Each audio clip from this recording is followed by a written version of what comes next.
Alright guys, I'm going to be doing a review, just a quick one, of the Fujifilm X-E2. I'm kind of comparing this against my DSLR. It's a Canon 7D. My main concern was, is this going to compare to the quality of the 7D? And the short answer is yes. This is something that I would definitely switch to. So I'll go over a couple of the downsides I found first. I guess the biggest so far was the grip. It's a pretty small grip. This is kind of the thumb catch you've got on here. Not very big. I know that you can buy an extra piece that will go into the mount here, and then it goes across. So if you get this, I would definitely invest in that, as well as the grip right here. You can get a grip that screws into the bottom just right in the hole.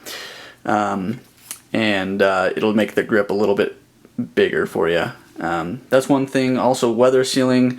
I noticed a couple places, for example right here, and then some of the other wheels. I mean, this isn't meant to be weather sealed at all, but for the type of photography I do, I'm probably going to be upgrading to the Fuji X-T1.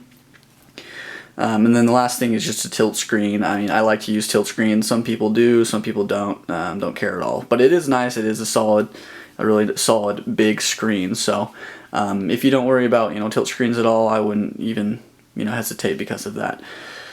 So that's that. Those are just the downsides. Not very many in my opinion. Some of the things I loved about it were the size, of course.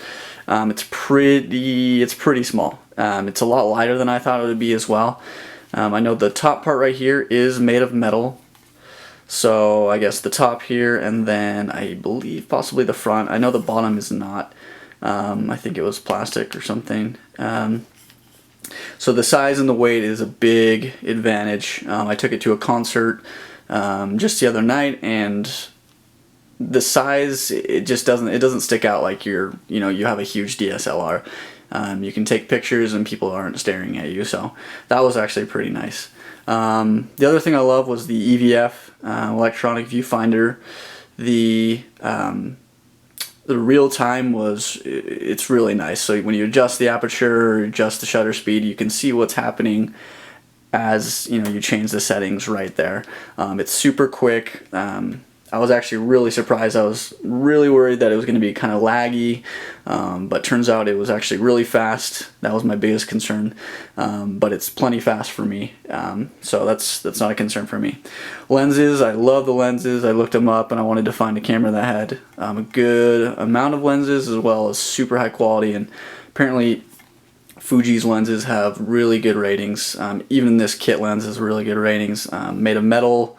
So, it's really durable, so I love that. They even have a weather sealed lens I know you can get if that's something you need. I do love the looks. It's super retro, kind of got that old feel to it. It's just really clean. It feels really good in the hands. Again, with a grip it would feel a little bit better, but it looks really good. And then as far as how it compares to a DSLR, like my 7D for example, I so far am not disappointed. It does everything I want it to do. Everything can be adjusted. You've got the wheels, you have the shutter speed here. Also you can basically just set a couple of these buttons to settings you'd like. So what I did is I set the Wi-Fi button here, I push that, and then I scroll this wheel, and that's my my ISO. So and then right here on these lenses, the aperture it's like a manual click wheel, so that's pretty cool too. So in my opinion, I'm going to be switching. I'm selling my 7D. I don't need it anymore. I'm going to be going with not this camera but the X-T1, just because I need weather sealing. But if you don't need it, I would definitely get the X-E2. It's an awesome camera. The last thing I loved about it was the Wi-Fi. This button right here is the Wi-Fi. Push it, you can just connect it to your phone, transfer your photos over really quick, and put them on Instagram or Facebook or whatever you like. I'm pretty excited also for this camera. There is an update coming December 18th, and that's going to be an upgrade to the remote. So basically on your phone you'll be able to control everything the aperture, shutter speed, ISO, everything. So before, the only thing this could do was actually just transfer photos.